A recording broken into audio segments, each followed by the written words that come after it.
Shankara Parvati Pati Mahadev Sri Shankara.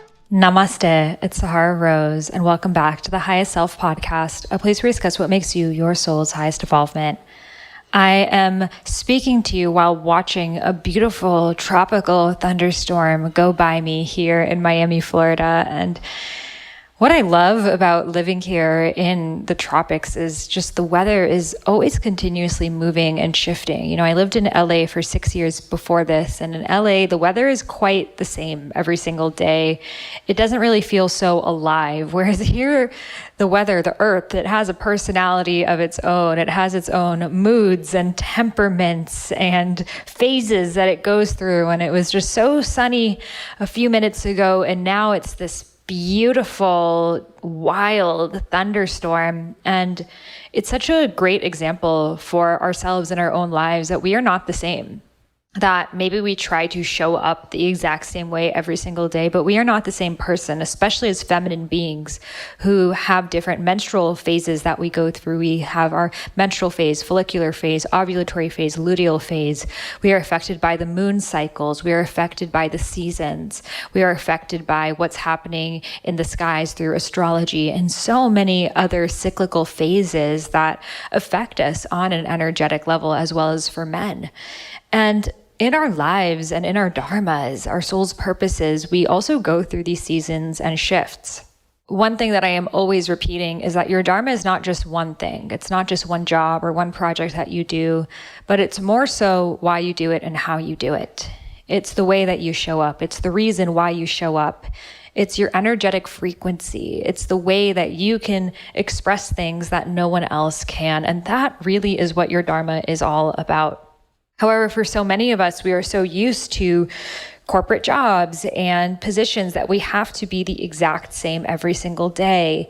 We aren't able to go on a creative whim because we are feeling creative, or be more productive a certain day because we're feeling more productive, or take a rest a certain day because we're feeling like we need to rest. We are taught to kind of be like machines and robots and just, do what is necessary.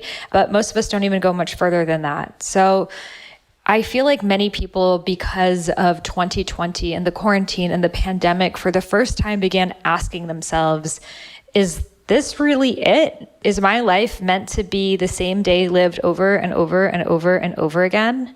Am I meant to basically just wake up, go to work, come home, eat, sleep, and go back to work the next day? And then spend my days doing tasks that don't feel in alignment with my gifts? They don't really matter to me. They don't contribute to the world. And I don't even really see where this is going. So for a lot of us, we have this realization, which is actually stage 1 of Dharma discovery. It's the self-awareness that I see the trajectory that my life is taking and something needs to shift. So a great friend of mine, Nita, who's the guest on the podcast today, had this realization for herself. And she actually had a very successful job as a dentist. She had her own dental office and was doing very well for herself, especially in society's perspective. However, she could feel that something was off, that she was meant for something greater. Not that there is anything wrong with dentistry, but she could feel that it wasn't right for her. And in fact, the reason why she navigated to that career was because she felt like she needed to, because it was safe, because it was stable. Her parents also coming from immigrant backgrounds. And at the same time, she was going through a really painful divorce that caused her to awaken to the ways that she maybe wasn't honoring herself before. So in this episode, she shares with us how she went from having a professional career into coaching, and now an incredible coach speaking on many stages and inspiring so many people with her emotional grit. She lost both of her parents and her brother by the time she was 19 years old and faced a lot of hardships that for many of us, we couldn't even imagine. But she was able to turn her life experiences into the very teachings that she began sharing with her clients, and becoming a very successful coach and navigating others through their obstacles, through their blocks, and helping them find a career that is right for themselves. So I'm so excited in this episode because I'm going to be introducing to you a project that I have been working on with Nita and her husband for the past year. You may have heard me hinting at this before. I don't want to give it away, but it's an opportunity to actually work with us directly, to be trained by us, certified by us, to become a coach. Now, I'm not going to give it all away because we're going to share more about it at the end of this episode. So, without further ado, let's welcome Dr. Neeta Bhushan to the Highest Self podcast. Welcome. My name is Sahara Rose, and this is the Highest Self podcast. I am so excited to have you here, especially because this is an in-person interview with my dear friend and someone who we have co-created such an amazing experience and opportunity for you. So without further ado, let's welcome Dr. Neeta Bhushan to the Highest Self podcast. Welcome, Nita. Woo-hoo. That was awesome. I love it. Thank you for having me here. I'm super excited. I'm so honored to be here in your beautiful home in Austin right now. And before we get started sharing all the things, I would love to ask you, what makes you your highest self? Okay. So when I think about highest self, what immediately comes to mind is my innate ability to be able to connect with people. And I think that across stories, across, what they've been through, and really pull out their basic, deepest, darkest secrets within a few moments of meeting them. So I would have to say that's my superpower. I love that. And you so naturally embody the coach archetype, the nurturer archetype. You are currently pregnant with your second child right now, a little baby girl. And what I love about you and what I love about what you're going to share with us today is for those who know they were born with that gift. I feel like so many of us, since the time we were kids, people came to us with their problems. People wanted advice from us. Totally. Like even adults. Like I remember as a kid, did this happen to you? Like adults, like my mom would like come to me with her like issues, and it was just, they can almost feel that you can hold the space. And it's like this level of maturity that I think some of us were just naturally born with. I think so. I mean, and definitely we'll get into that because I had to grow up fast in my whole upbringing. So I've always been that caretaker, the leader of the pack, starting at 10 years old. So I feel like that really has been that Dharma for me. I love it so much. So a lot of people listening to this, they have this gift. They have this gift to connect, to raise people's consciousness, but they feel like, who am I? I'm too late. I already have a 10, 20-year career. I'm a mom. How am I going to get started when people have been doing this for so much longer than I have? How do we move past this imposter syndrome? Yeah. Imposter syndrome is so real. And I mean, I can go back to me starting out when I was a trained dentist and I went to school, cosmetic dentist. And so for me, when I finally realized that I wanted to do other things and jump ship, and mind you, it was a very lucrative practice, hit 7 figures before I was 30. I mean, I was doing what traditionally was supposed to be my track record forever. But there was this sense of something that was missing. Of course, there's an entire story behind it. I was going through a divorce. I was really recognizing my own truth and full self-discovery for the very, very first time. But through that transition from going from, a place where you had all of these accolades and people were flying to come to my office and I was in charge of surgeons and other doctors and had a team of 15, to then selling and exiting the practice and starting something which I had no idea was going to be unconventional, completely uncharted, jumping ship into helping people find their voice, find their passions in the world. Coaching, basically, and really an embodiment of who they were becoming as I was starting to really recognize my own gifts in becoming a coach. I was definitely struggling with a lot of imposter syndrome. And it was, who goes from dentistry to coaching? And that too, I was starting several different ventures all at the same time. So it was angel investing. I was mentoring young female startups because in dentistry or in dental school, I was the minority, right? Not only minority because I was Asian, but minority because it's a male dominated industry. So I feel like throughout my traditional training, I always felt like I had this like chip on my shoulder that I needed to prove to the professors that I was smart enough. I had to be, not just a perfectionist because I'm working in millimeters, but also to my peers who were mostly male, that I wasn't just going to be known as an assistant. So jumping ship completely to a brand new industry where then I was kind of behind the scenes, yes, giving other people capital, but also advising them, because what I was able to replicate in the medical profession and the dental profession, what I recognized, and this was the first kind of truth, was that, hey, I've got a knack here for something. I don't necessarily know what that knack is, but I can definitely see that this person is going through some personal pain that's not really connected to their wanting to get more money from their practice or make more revenue in their business. It was more so a personal internal struggle that they weren't really sharing. So that was that first insight, which then, of course, turned into what I do today, which is helping other people, find whatever that thing is. But to say that imposter syndrome was not part of my journey would be a complete lie. I feel as though, it's been a big part of the work that I do now, simply because it happens to many high achievers. It happens to 70% happens to women. Most of the imposter syndrome that is experienced, and this idea that we constantly have to get more accolades or accreditations or, awards because our own worth is not enough, or really recognizing that we have this innate ability. Going back to the example of, I kind of knew that person was struggling, but the facade was, I want to increase more revenue in my practice. Mm-hmm. And really, when you peel behind the layers, as I would do, then I started to notice these patterns. Mm-hmm. And so that was kind of my first awakening into, okay, we can work through this. Mm-hmm. It's not always the facade that people bring.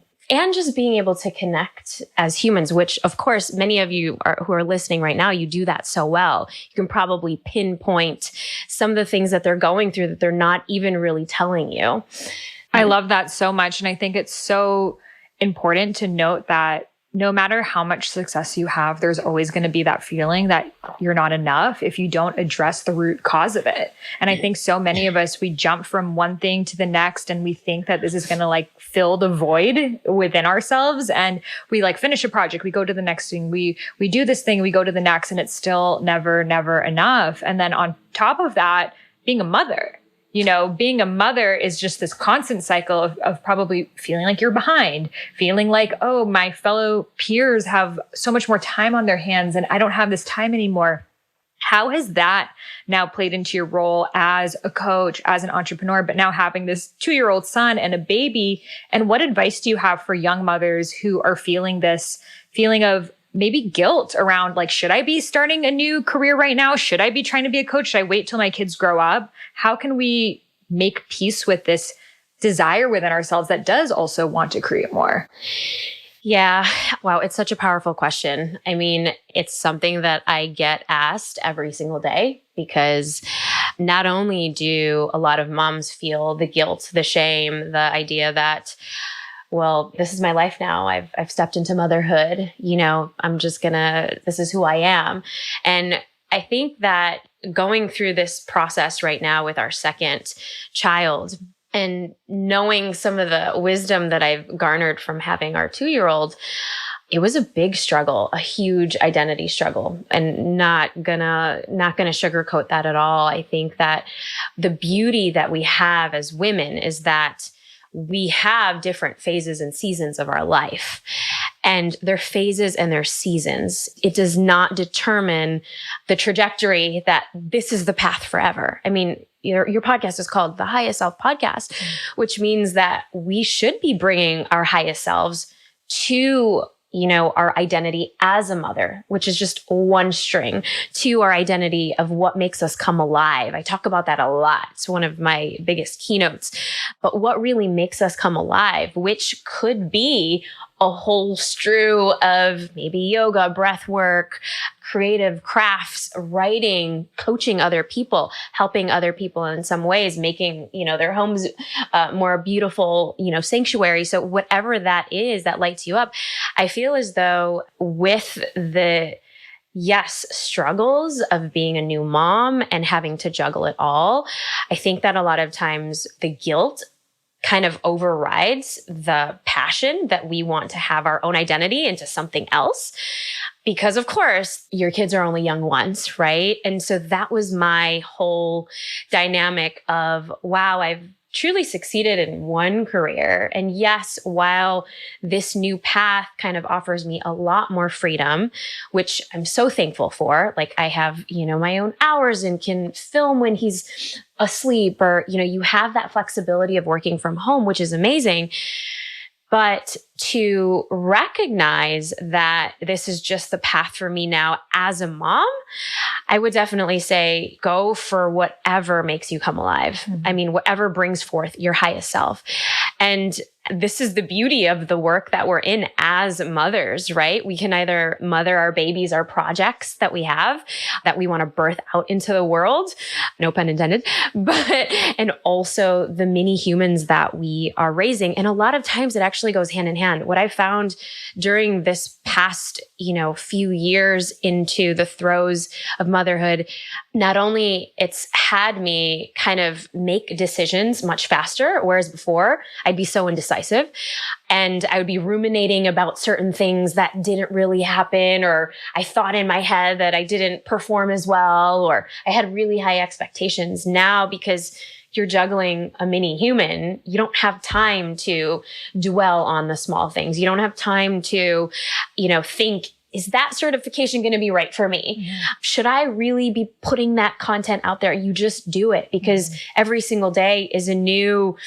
dilemma with your child probably not sleeping, or, temper tantrums or whatever. It's a whole beast. So I felt like I've been able to channel that to give me more courage to step into some of the things that I would always question, because I had all the time to question that. Now you have limited time. So I feel like my focus is more, and your purpose is actually more, because you're kind of like, well, I'm doing this for, not just for me, but also for them as well. There's an additional purpose, right?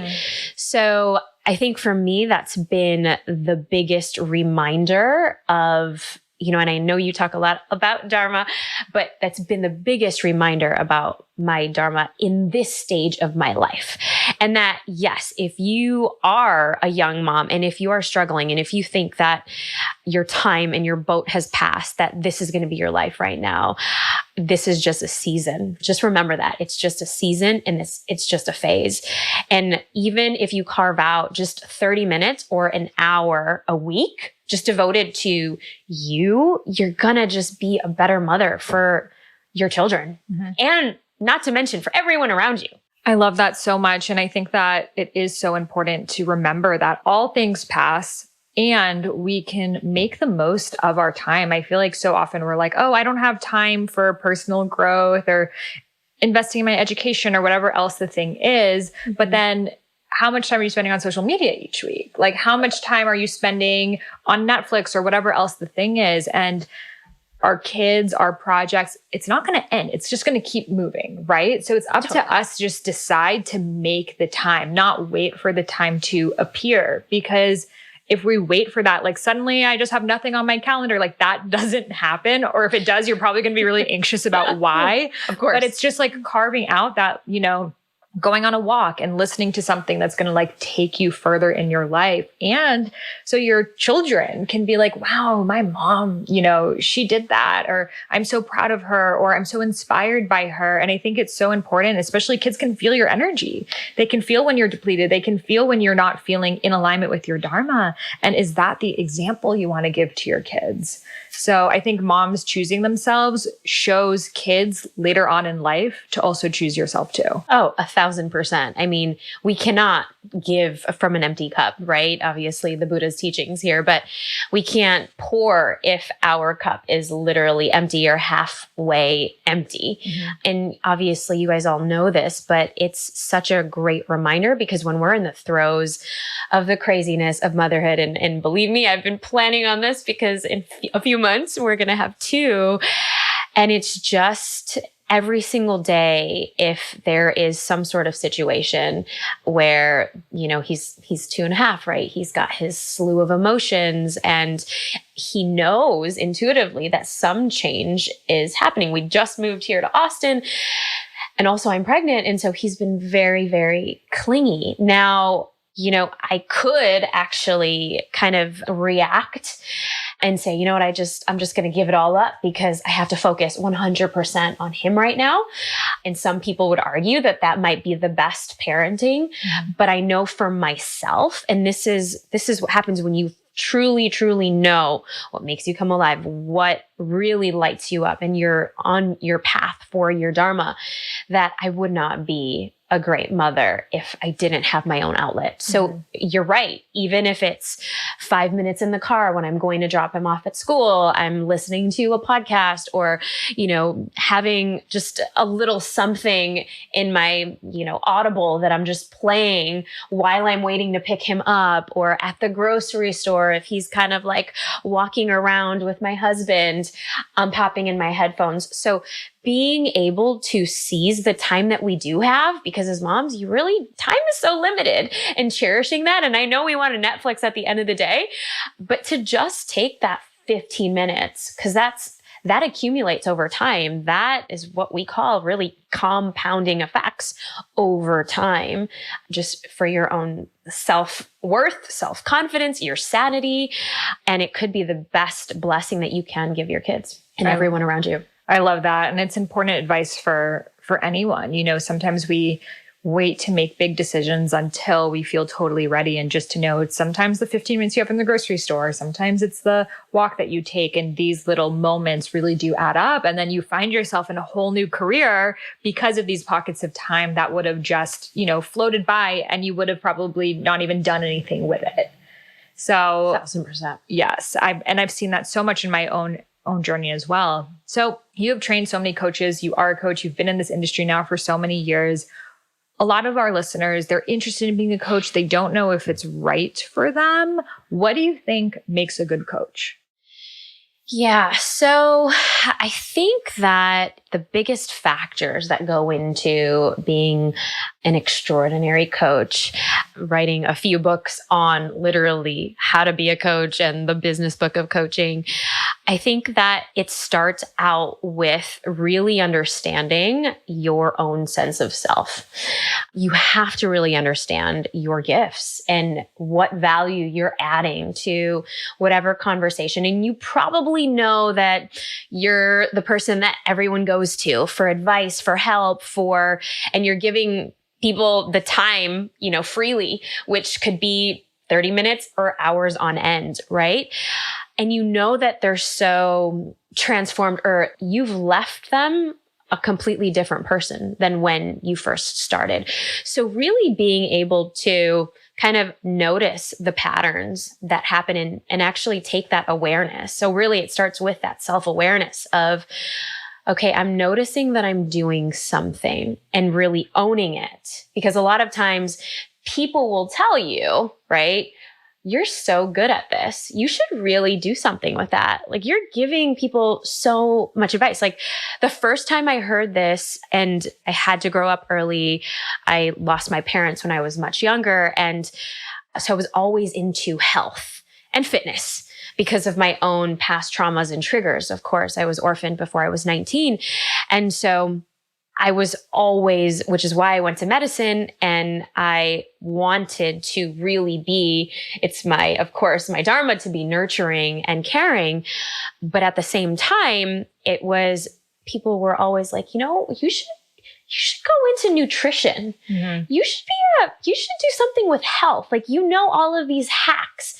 And constantly, even when I was in college, like studying to be a dentist. So when people are starting to tell you you're good at something, but you're kind of like, yeah, I guess, I mean, I take it for granted. Like, I know I knew a lot because I did a lot of research on that.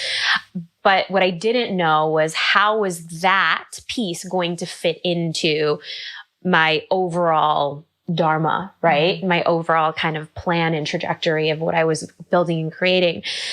And so if we were to go back to the question, what makes you a good coach and what makes a good coach? I think the biggest differentiator is you have to be able to do the work on yourself. You can't help someone if you are not willing to go deep within the stories that have played out in your lives, right? Whether it's patterns, whether it's traumas, whether it's paying attention to even your own inner voice and seeing if it's actually matching with what people are telling you what you should do. Like, people told me, yeah, you should go into health, something with health. They also said you should be a doctor, a lawyer, a dentist, right? Coming from a very traditional Asian Indian background, those were some of the career options afforded to me. But you have to know what's right for you at the end of the day. So being able to take that into account, the next thing I would say is understanding what your shortcomings are, really being honest with yourself, because as givers, as people who want to help everyone, right? There is a point, if you are going to help everyone, you will be depleted yourself. You will need to know what your boundaries are. And that is the fundamental role of any coach or teacher or anybody that's looking to service other people, is to have boundaries with where they are willing to go and what they are not comfortable with. And I've seen this in our communities, across the board, and we've trained thousands of coaches at this point and provide a lot of education for coach training for different industries. And what I found is the folks who try to do everything, they burn out the fastest. They don't share their gifts for a very long time because they're so excited about it in the beginning. And then they're not necessarily taking the time to really either self-reflect or take care of themselves. And then finally, of course, it's ongoing training, right? And I know that we've had conversations privately, and I know that your audience is so committed to continuous education and constantly like improving themselves. So I think that there is a season of, and even in coach training and really being able to further your knowledge in whatever capacity, whether it's, deepening a specific technique or getting better at teaching headstands, or maybe even, a different kind of, if you're a health coach, a different kind of way to integrate some of the body work and health related coaching techniques. But I think it's to be able to be open to continuously see how some of the education that you're receiving, how it adds as more tools on your tool belt as you grow into this industry, whether you're in it for 5 years, 2 years, 6 months, there's always that sense of growth and revisiting. Is this what I'm still supposed to be doing? Is this still part of my Dharma? Is this still part of my direction of where I want to be going? Because a lot of times we'll have clients that also reveal to us, maybe I need to go more into this, or there's something else like an epiphany or an awakening that happens. So to be able to have that self check-in, because what I do see, some of the pivotal pitfalls of coaches after we've trained them, they get so excited about everything, but they're not taking the space that sometimes we need to just be and reflect at what is working and where we want to go. So it's kind of like a cycle, and it's kind of like it's a cycle of all of the different aspects as somebody who services others, but also serving ourselves as well. I love that so much. And it's so important to recognize that it's never a finished job. I think sometimes people think it's like, okay, well, I'm a coach, so that's it. It's like, for me, never am I not in a certificate training. Like, I am certified in health coaching, nutrition, Akashic records, Reiki, womb medicine, healing, dance, but like everything. And I'm always doing more, because I know that even though it's not necessarily what I'm teaching all of, when I'm in those containers of growth, I meet myself in so many different ways that I wouldn't have if I just stayed with like what I know and what I'm comfortable with. And people are always asking me, they're like, how do you keep redefining yourself? Because so many times people think, oh, you're an Ayurvedic practitioner, so you can just only talk about Ayurveda moving forward, or you can only talk about like psychology or whatever the thing was you initially started with. And I really believe moving into the new paradigm, it's allowing yourself to be in these different conversations. And I remember, I don't know if you experience this, because I started as a health coach and I was really afraid of talking about anything else with my clients, because I was like, well, they hired me as a health coach, so I like can't talk about anything else, even though I could tell, okay, why does she keep binge eating? Like, there's something else happening deeper in her life, but like, can I go there? So I felt very limited with that. And I feel like for whatever reason, I felt like I wasn't allowed to go there. And then I had this epiphany of, that same person who eats also breathes and has relationships and has careers and has desires and has all of these other areas of their lives, which are all interconnected. And it's like a very Western way of seeing things, to be like, I can only talk to you about like what I'm eating, and I can only talk to you about what I'm thinking, and you about what I'm feeling, and you about how my body is, but it's all, and they're all going to bounce upon each other. And, we've had so many conversations, and what we're so excited to share with you is really about this, of having coaches who can dive deeper into, okay, how are all of these areas connected? And what is your deeper desire here? What is your dharma? What is your purpose? Because I'm sure you've seen it too. And there's so many clinical studies and research of the number one cause of mental health just going down is a lack of purpose. Oh, of course. Oh, yes. It's the number one cause of elderly death. They actually die much sooner when they no longer have their sense of purpose. It increases anxiety, depression, so many different things that we're dealing with right now in 2021, having still in these shifts of people's sense of purpose feeling like it's been taken from them, or they are realizing they didn't even know what it was. And who are these people that are going to guide people back to their North Star and help them put together these pieces of the puzzle? So we're really excited to share with you I can't even call it an idea, because it's beyond. It's really just, it's like an ancient meets modern movement. I feel like that's the best way I can express it. I think it's a great intersection of like spirituality and having a purpose-driven life, but also not having the badges that so many people who are fully dynamic and fully embodied in all of the different trainings and kind of flow of who they are and that next level and their highest level of themselves. I feel like it's the crossbreed of all of that coming together, and it's the culmination of, a lot of the work that you've been devoting your life to for your listeners, which is why, it was such a great kind of meeting when it was like sparks were flying and butterflies were blossoming. It was like, wait a minute, I see her. Yes. I see what she's up to. I think it's time. It's time. I think that after, having the year that we had last year, what an awakening 2020 was for so many people, just recognizing and realizing and that the path that they're on may not just be that one path. Like there's more.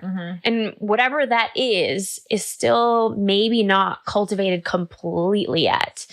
But there is this deep desire to, of course, help other people, because the biggest pandemic that people are now talking about is not the pandemic itself. It's the mental health pandemic.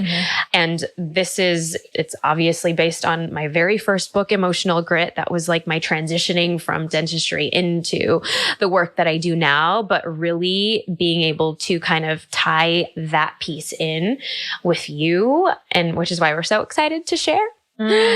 So we were jamming out and we were just really seeing how so many people are needing guidance with their dharma, with their purpose, and going beyond that and really finding that intersection of spiritual life coaching, but with the integration of having a clear sense of dharma and direction. And that is how we essentially downloaded, which is just beyond my life's work and my greatest ever opportunity to be able to share. And it's called the Dharma Coaching Institute. Woo, woo, woo.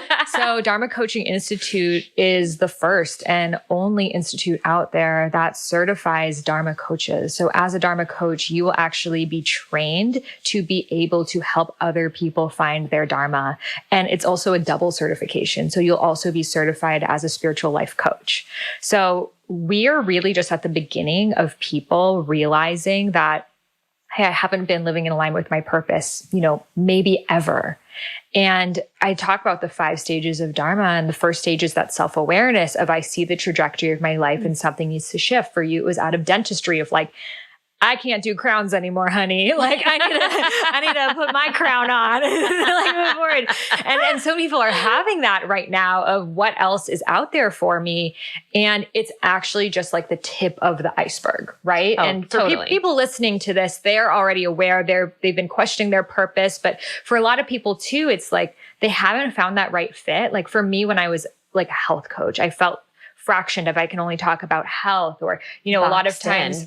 Yeah. A lot of times, like people who are in the more like business coaching space, it's just about business, or life coach, it's just about this one thing. And what's really that intersection. And that's what Dharma Coaching Institute is all about, helping you work with these different frameworks that I offer, like essentially step-by-step systems to help you guide anyone to finding their purpose, but then also the practicality that Nita and her husband, Ajit, are going to be bringing to the table, which brings the fundamentals of coaching, psychology, how to actually create that container. What forms do you need? What legalities do you need? What issues may show up? I feel like there has never been an institute that has that integration of the feminine and the masculine. Like I find it's so either true. Like I've done them too, but it's like super, super feminine. And it's like flow and like follow your intuition and just like feel what your client needs. And a lot of times that can actually go sour, and that can't even create the container for transformation that people are looking for. Totally. And then on the other hand, you have the whole like Tony Robbins, like get in there, like push their buttons. And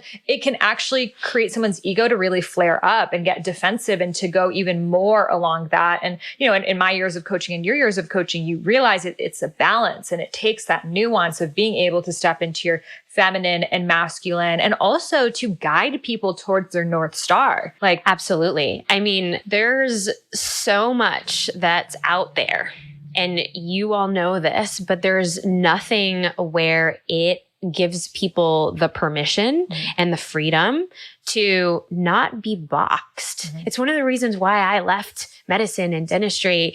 One of the reasons why I left my first marriage. I wanted to have that sense of self-discovery and that sense of awareness and that sense of really owning my own dharma. And so for those of you who are kind of like on the pinnacle of, yes, I see it. I saw it last year. I kept seeing it every single day. Like, how can I help these people? I have this one skill set, but I'm actually really interested in health, and I'm also interested in dance, and I'm also interested in tapping and emotional resilience or whatever. And now we've been able to really combine all of those facets together so that, yes, and what we're super excited about is that it is a double certification. So for those of you high achievers listening as well, not only are you going to, and for those of you who want to take this into a career path, absolutely, we're going to be able to give you the tools to do so. And for those of you who are kind of like, I think I kind of need this for myself. I think I kind of need this as that next evolution of where I'm going in my next training. We've thought through in the countless hours and the nights spent really kind of putting it all together, because between Ajit and I, we've created these certifications before, but never has it been where it's the cross section of spirituality, life coaching, and Dharma coaching, which allows you to help others find their Dharma and their purpose. Because if we go back to it, I mean, it's one of the reasons why the blue zones exist. And the researchers who created, if you've ever read the book, The Blue Zones, it's where, the highest number of centenarians live in the world. And if we go back, it's in Japan. And the Japanese have that word, and it's called ikigai, and it's fulfillment of one's purpose.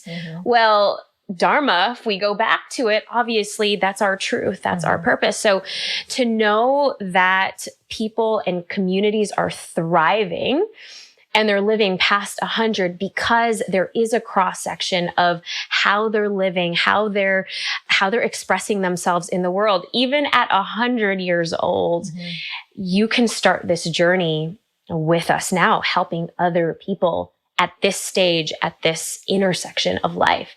And if not that, of course, utilizing this as your next evolution into whatever that next direction is for you as well. Which is why we're super excited. Yeah. And I think it's so important for people to see that Dharma coaches really are more needed now than ever before.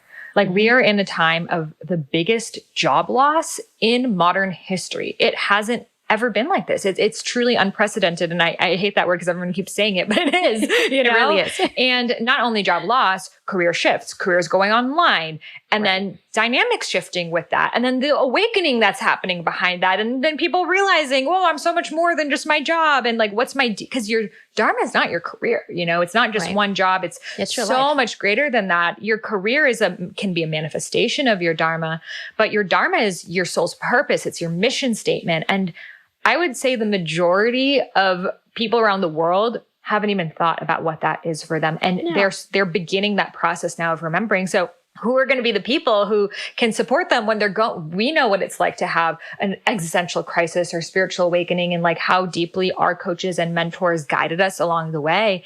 And the demand for this, I mean, it is just the beginning. So we're so excited to be really inviting the first, generation of Dharma coaches into this. You will be a founding Dharma coach and really co-creating this experience with us. And, I'm so excited. We have like entire databases set up that you'll be able to find clients. So, every day I'm asked by so many people, can you coach me to find my Dharma? Sure. You're asked by people, can you coach me? And we can't coach everyone to find their Dharmas and find their purposes, but that's why we want to pass this along and create more leaders who can go into the spaces and have the experiences that we haven't had. Like your experience as a dentist, would put you in the perfect place to help other dentists find their Dharma. Totally. Or, just more overall wellness, joy in their lives. Someone's experience as a lawyer, they know what it's like to be in that law office, day to day, long hours, feeling unfulfilled. That's their direct experience right there. And it can even go beyond one-on-one coaching, you know? Of course. It could go into groups. Group coaching, online coaching, retreats, events, being hired by, I know you guys are hired by corporations all the time because these corporations are actually paying to have their entire staff trained to be a coach, because it makes them have better people skills and rapport, and it helps the business. So just the demand for it, it's like this thing that every single person needs, but doesn't know that they need it yet. So to be able to show up and be like, hey, I know you've been thinking at night about what your purpose is and what you're here to do and how it all interconnects. And I have the tools and the training to support you. That is going to feel like such an exhale for the majority of the world right now who is deeply needing this. Oh, 1,000%. I mean, it's that calling, and it's probably the biggest answer to everything that has been going on. And not only that, but it gives people the permission to finally not be trapped in what they feel like is their little box. For those of you who are lawyers or have been in industries for 5 years, 10 years, or if you're new moms, I think this is kind of that way where you can have and share your own life experiences, because we've created this certification with so much thought and intention, not only with the practicalities and the foundational elements of becoming a coach. Of course, what you will need in the bare basics of being able to carry out and teach others how to fulfill and kind of be on their dharmic path, but also some of the necessary things that we don't really talk about, which is the behind the scenes, which is how do you start your business outside of that? How do you market yourself? How do you protect yourself from other clients? How do you protect your energy? And I know that, of course, it's one of the reasons why we jived so well together, because the amount of foundational training that are in the books that you've written have been such a nice blend into now what we're calling spiritual life coaching and becoming a Dharma certified coach. Yeah, so we are so excited to be sharing this offer with you guys. So I will have the link in the show notes so you can learn more about it, dharmacoachinginstitute.com. We are so excited to welcome the first gen of Dharma coaches who are going to be lighting up the way, and just the domino effect that it has from, when you step into your Dharma, you inspire everyone around you to do the same. So if you are a mother, you're inspiring your kids, you're inspiring your parents, you're inspiring your community. If you're a yoga teacher, infusing that in your yoga teacher trainings, in your meditation classes, and whatever you're doing, you can actually, we actually found you can increase your rates instantly by 20% by having this training, because it's so needed right now. And if you are looking for a way to pivot your careers, coming from a profession or coming from a background that doesn't really feel like coaching, this can be your portal into that world, and not wasting the time, like doing certificates that you're like, well, I know I don't want to even do this thing, but you just are doing this certificate because you feel like you need a certificate. Why not actually learn the skills that you want to apply? So that is why we created this. I wish I had this. Like, it's so funny because I was thinking back on when I was like a young health coach, and I had this offer on my website called Truth Coaching. Oh. And it was just something that I channeled, because I had this knack of having a conversation with someone and finding their truth. Of course. And I didn't know at the time that that's what Dharma coaching really is. You are a truth coach. And we've also integrated Ayurveda, human design, psychology, business coaching, like all of these different facets into it. But really, you are here to hold space for someone, because most of us don't have anyone to share our dreams with. No, they don't. They're just, you have supporters and you have folks that think they know the best for you, but not folks that are really going to actually hold space or are actually trained to do that. And so, which is why there's so much isolation and there's so much loneliness. Yeah. It's actually one of the key reasons why in the UK and even in the US now, they're putting more priority, because there is so much loneliness. After this last year, even, there's a ministry of loneliness in the UK right now. You can look it up. So that tells us that if there is a shift happening, if there is an awakening happening, this could be that call for you to become a certified Dharma coach. We are so excited to invite you, to have you join us, and to really be on this shared mission of raising consciousness, of elevating people's perspectives and helping them remember their soul's purpose. So head over to dharmacoachinginstitute.com to learn more about it. Applications are open right now if you are listening, and we're going to be beginning our first batch really soon. If you're listening to this after, you can join our wait list for the next time we open up. So thank you so much, Nita, for sharing with us, for bringing your wisdom, and for showing us that it's possible to pivot from, a profession to coaching, and to also be a mom and be pregnant and care so deeply about your family and care so deeply about yourself and your growth, and for being a living embodiment of your Dharma. Oh my gosh, love this so much. So excited. So excited. Thank you. I am so excited that we have just officially announced the opening of Dharma Coaching Institute, and we invite you to learn more and join us. So we start at the beginning of May. If you are feeling the call to launch your career as a certified Dharma life purpose coach, as well as spiritual life coach, then head over to dharmacoachinginstitute.com. You'll find all the information. We have an enrollment advisor available to hop on a call with you, answer any of your questions. We have brochures, webinars, Q&A calls, everything you need to make an informed decision. And be sure to join us before class starts beginning of May. Don't worry, we will be opening again next year, but if you are feeling the call this year to be amongst our first group, and we're actually so excited because we're going to be on the calls with you. So I will be personally speaking with you, as will Nita, her husband Ajit, who'll be on the podcast as well. We're going to be on these weekly calls with you guys, answering your questions, guiding you through. It is going to be so powerful. I am so excited. If you love the podcast, imagine being trained in this work and able to create your own thriving career, helping others find their purposes. So again, head over to dharmacoachinginstitute.com. We are so excited to welcome you inside, and I can't wait to meet you as a student. Thank you so much for tuning into this episode, and I'll see you on the next one.